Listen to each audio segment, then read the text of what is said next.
अक्सर जब भी सफलता और पैसे की बात होती है ना, हाँ तो दिमाग में एक बहुत ही सीधा सा गणित आता है। हाँ बिल्कुल, जैसे 2 और 2 4 होते हैं। सही कहा। मतलब समाज ने ना एक पूरा खाका तैयार कर दिया है। हाँ अगर कोई इंसान अपनी क्लास में टॉप करता है, मान लीजिए स्टैनफोर्ड और शिकागो यूनिवर्सिटी जैसी बड़ी बड़ी जगहों से स्कॉलरशिप पर पढ़ाई करता है और एक शानदार पीएचडी हासिल करता है, तो लगता है कि बस उसकी जिंदगी एकदम सेट है। और मजेदार बात यह है कि ये एक ऐसा समीकरण है जिस पर लगभग पूरी दुनिया आंख मूंद कर विश्वास करती है। बिल्कुल करती है। हाँ एक तरह से ये इंजीनियरिंग जैसा है ना, कि डिग्री लो, एक सुरक्षित नौकरी पकड़ो और बस आराम से जिंदगी काटो। हाँ, लेकिन असल जिंदगी में ये समीकरण कई बार बहुत बुरी तरह से फेल हो जाता है। लोग सोचते हैं कि बेहतरीन शिक्षा का सीधा मतलब वित्तीय सुरक्षा है, पर हमेशा ऐसा नहीं होता। एकदम सही। और यही आज की हमारी इस गहन चर्चा का सबसे बड़ा हुक है। आज हम रॉबर्ट कियोसाकी के वित्तीय दर्शन और उनकी उस बहुत ही मशहूर 2 पिताओं वाली अवधारणा का विश्लेषण करने वाले हैं। जो कि बहुत ही दिलचस्प विषय है ना? जरा इस विरोधाभास के बारे में सोचने वाली बात है।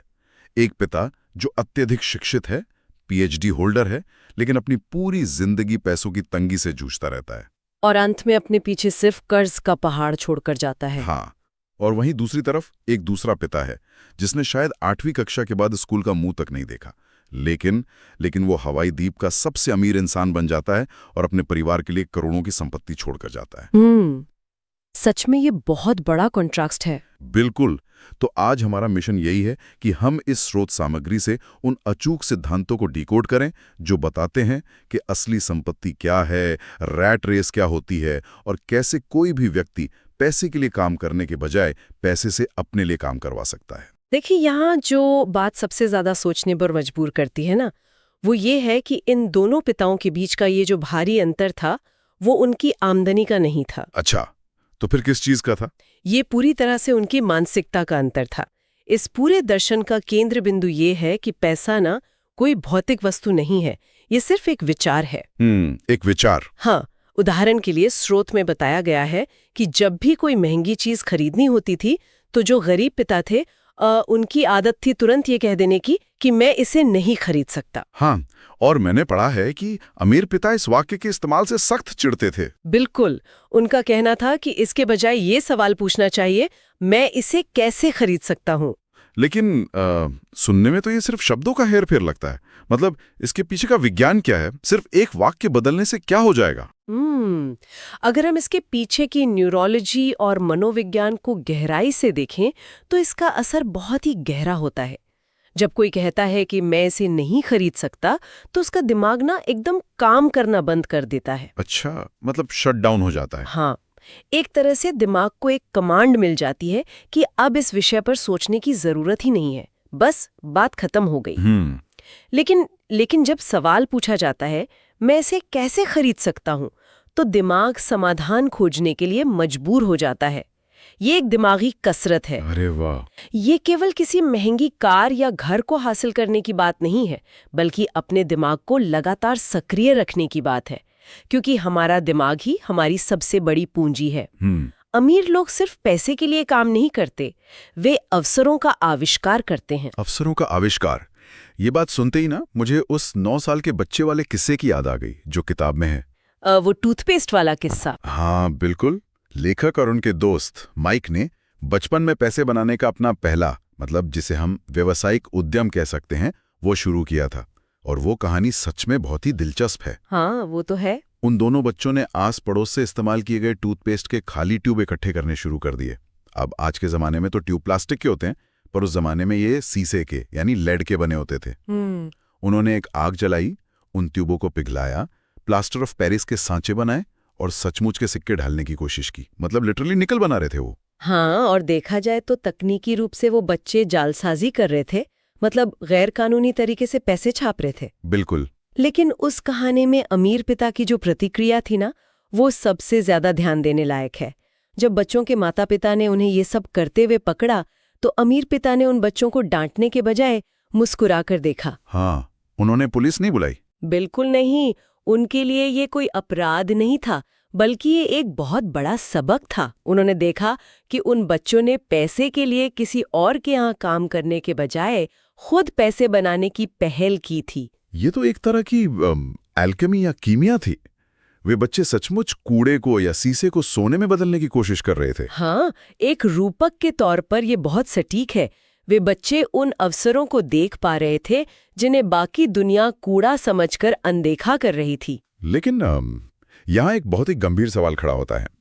मैं सोच रहा था कि अगर 9 साल के बच्चों में अवसर पहचानने की ये रचनात्मकता प्राकृतिक रूप से होती है, तो बड़े होने पर ये रचनात्मकता आखिर कहाँ गायब हो जाती है? ये एक बहुत ही वाजिब सवाल है। मतलब क्या हमारी पारंपरिक शिक्षा प्रणाली में कोई बुनियादी खोट है जो शायद केवल आज्ञाकारी कर्मचारी बनाना सिखाती है, अवसरों को पहचानना नहीं?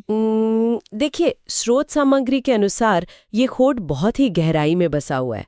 हमारी शिक्षा प्रणाली ना मुख्य रूप से 2 चीजों पर जोर देती है। कौन सी 2 चीजें? शैक्षणिक निपुणता और व्यावसायिक निपुणता। मतलब स्कूल ये तो बहुत अच्छे से सिखाते हैं कि एक अच्छा डॉक्टर, इंजीनियर या अकाउंटेंट कैसे बनना है और उस कौशल के बदले पैसे कैसे कमाने हैं। सही बात है। लेकिन वे वित्तीय निपुणता यानी फाइनेंशियल लिटरेसी बिल्कुल नहीं सिखाते। स्कूल इस बात पर कोई ध्यान नहीं देते कि जब पैसा हाथ में आ जाए तो उसका प्रबंधन कैसे करना है और उस पैसे से और पैसा कैसे बनाना है। अरे बाप रे।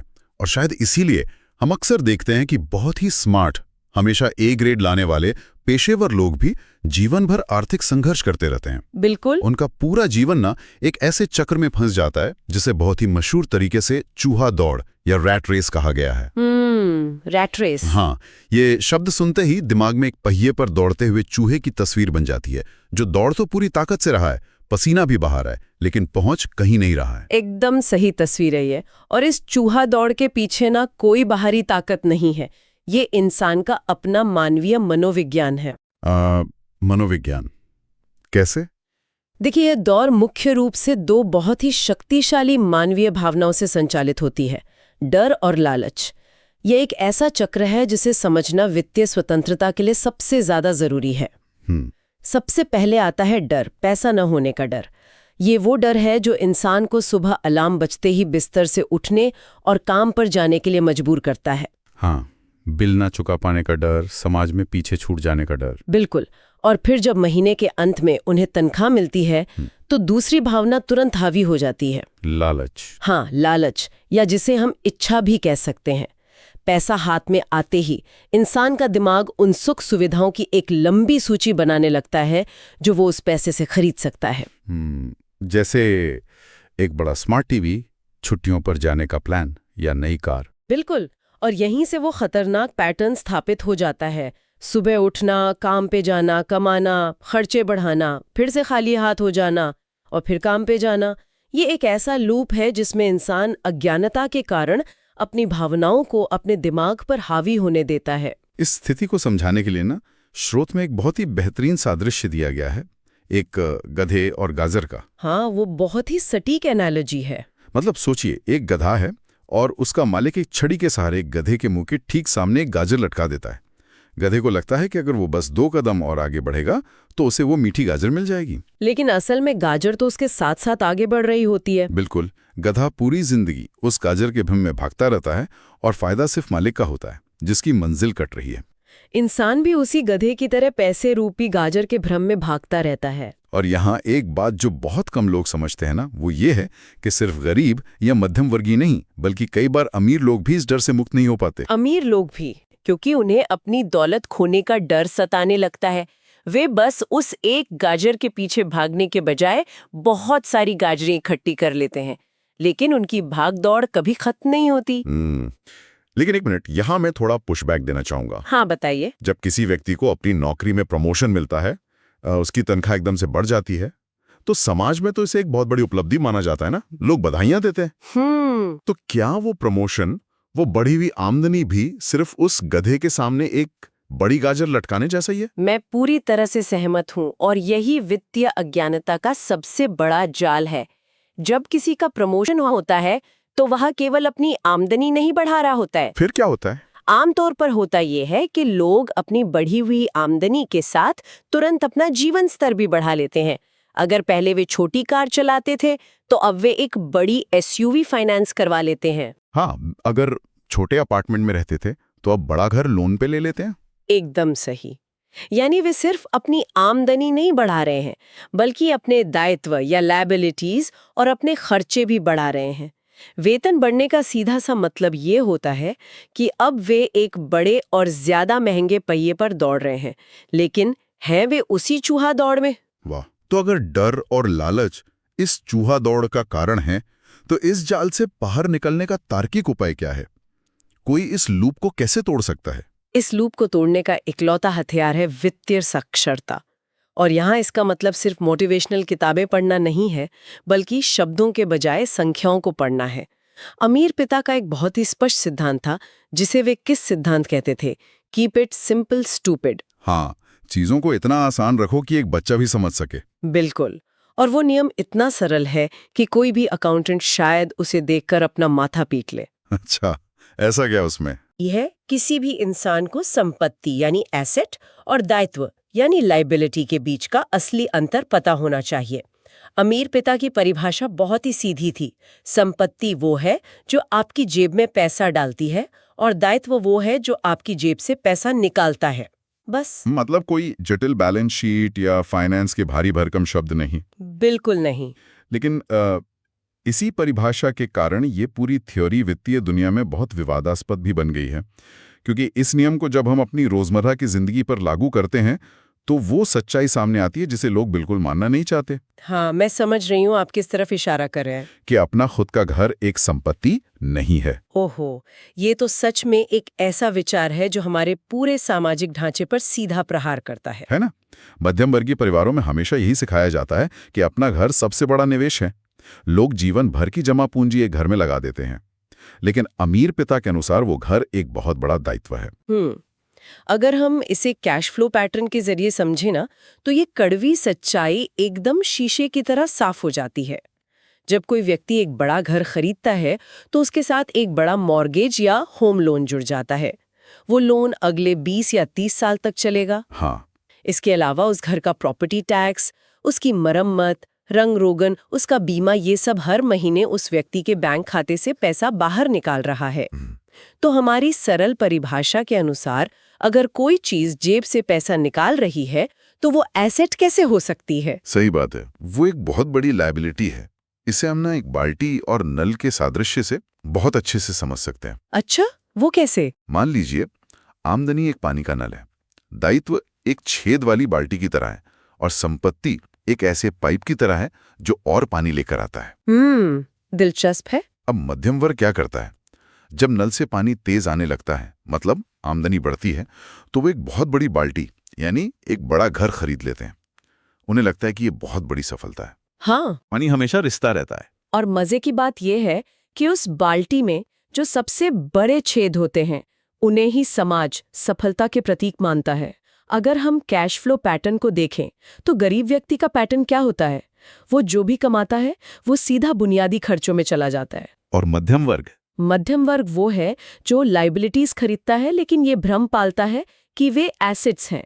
वे नई कार, बड़ा घर, महंगे गैजेट्स लोन पर लेते हैं। उनकी बैलेंस शीट में संपत्ति का कॉलम खाली रहता है, जबकि दायित्व का कॉलम लगातार बढ़ता जाता है। तो फिर अमीर लोग अपना पैसा कहाँ लगाते हैं? उनका कैश फ्लो पैटर्न कैसे अलग होता है?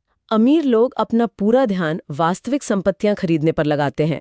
वे स्टॉक, बॉन्ड, रियल एस्टेट, जहां से किराया आता हो, या बौद्धिक संपदा में निवेश करते हैं। ये वे चीजें हैं जो खुद पैसा उत्पन्न करती हैं। मतलब पैसा उनके लिए काम कर रहा है। बिल्कुल। उनका संपत्ति वाला कॉलम धीरे धीरे इतना मजबूत हो जाता है कि उससे आने वाला कैश फ्लो उनके सारे खर्चों को कवर कर लेता है। चलिए, ये तो समझ आ गया। लेकिन मान लीजिए किसी ने अपनी समझदारी से काम लिया और अपनी संपत्ति के कॉलम को बहुत मजबूत कर लिया। उसके पास स्टॉक है, किराया आ रहा है। लेकिन जैसे ही पैसा बढ़ता है, एक नई समस्या सामने आ खड़ी होती है, टैक्स। सरकार अपना हिस्सा मांगने आ जाती है। तो एक अमीर इंसान अपने पैसे को इस सिस्टम से कैसे बचाता है? और यहीं पर खेल में प्रवेश होता है कॉरपोरेशन का। कॉरपोरेशन? हाँ, और इसे समझने के लिए हमें कर यानी टैक्स के इतिहास को बिना किसी भावना के एकदम निष्पक्ष होकर देखना होगा। आपने रॉबिनहुड की कहानी तो सुनी ही होगी, अमीरों को लूटो और गरीबों में बांटो। हाँ बिल्कुल, बहुत मशहूर कहानी है। देखिए, इसमें कोई राजनीतिक बात नहीं है। बस अगर हम इतिहास के पन्नों को देखें तो जब सरकारों ने पहली बार इनकम टैक्स लागू किया था तो जनता को यही कहकर राजी किया गया था कि ये टैक्स सिर्फ अमीर पूंजीपतियों पर लगेगा। इस विचार को मध्यम वर्ग ने हाथों हाथ लिया। लेकिन अगर हम वास्तविकता देखें तो ये रॉबिनहुड वाला विचार वास्तव में मध्यम वर्ग पर ही सबसे भारी पड़ा। ऐसा इसलिए हुआ क्योंकि जो सचमुच अमीर थे उन्होंने कभी हार नहीं मानी। उन्होंने सिस्टम के अंदर ही बचाव का रास्ता खोज लिया। वे कॉरपोरेशन नाम की ढाल के पीछे छिप गए और अंततः टैक्स का पूरा बोझ उन उच्च शिक्षित, ज्यादा वेतन पाने वाले कर्मचारियों पर आ गिरा जो सोचते थे कि वे सुरक्षित है। तो ये कॉरपोरेशन आखिर है क्या? आमतौर पर तो लोग सोचते हैं कि कॉरपोरेशन का मतलब है कांच की कोई बहुत बड़ी गगनचुंबी इमारत जिसके अंदर हजारों लोग सूट बूट पहनकर काम कर रहे हैं। ये एक बहुत बड़ा भ्रम है। कॉरपोरेशन कोई इमारत या फैक्ट्री नहीं है। हकीकत में एक कॉरपोरेशन केवल एक फाइल फोल्डर है। सिर्फ एक फोल्डर? हाँ, जिसमें कुछ कानूनी दस्तावेज होते हैं जो किसी सरकारी एजेंसी में दर्ज होते हैं और शायद किसी वकील के ऑफिस की अलमारी में धूल खा रहे होते हैं। इसका कोई भौतिक वजूद होना जरूरी नहीं है, लेकिन ये दुनिया की सबसे बड़ी कानूनी ढाल है। और ये ढाल काम कैसे करती है? मतलब एक कर्मचारी और एक कॉरपोरेशन के काम करने के तरीके में क्या फर्क है? ये फर्क उस क्रम में है जिसमें वे पैसे को खर्च करते हैं। एक कर्मचारी का कैश फ्लो देखिए, वो पहले पैसे कमाता है। जैसे ही सैलरी जनरेट होती है, सरकार तुरंत उस पर टैक्स काट लेती है। हाँ, टीडीएस कट जाता है। बिल्कुल।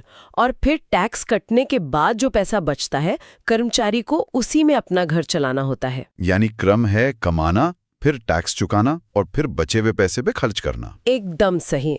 लेकिन एक कॉरपोरेशन का कैश फ्लो पैटर्न पूरी तरह से उलट काम करता है।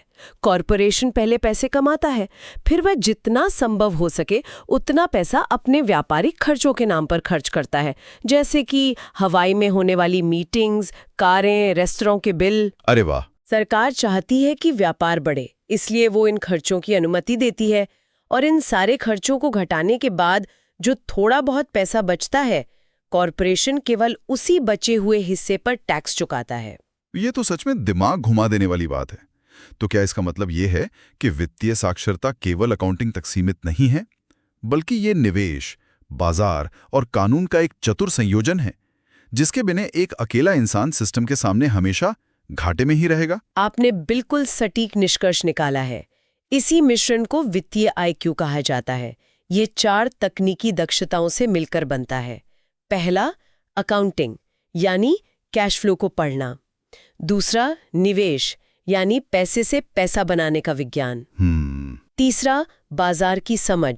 और चौथा, कानून यानी टैक्स लाभ और कानूनी सुरक्षा का ज्ञान। जब किसी के पास इन चारों चीजों की समझ होती है तो वो असीमित अवसरों को पहचानने लगता है। यह एक बहुत ही सशक्त विचार है। तो अगर हम आज की इस पूरी गहन चर्चा को समेटें तो सबसे बड़ी बात यही उभर कर आती है कि वित्तीय स्वतंत्रता का मतलब सिर्फ बहुत सारा पैसा कमाना नहीं है। इसका असली मतलब है अपनी सक्रिय आय को जल्द से जल्द निष्क्रिय आय यानी पैसिव इनकम में बदलना। और इसके लिए जो मंत्र दिया गया है वो है अपने काम से काम रखना, यानी माइंड योर ओन बिजनेस। इसका अर्थ ये नहीं है कि लोग अपनी नौकरी छोड़ दें, बल्कि दिन में नौकरी करें ताकि बिल भरे जा सकें, लेकिन बचे हुए समय में अपने एसेट कॉलम को बढ़ाएं। बिल्कुल।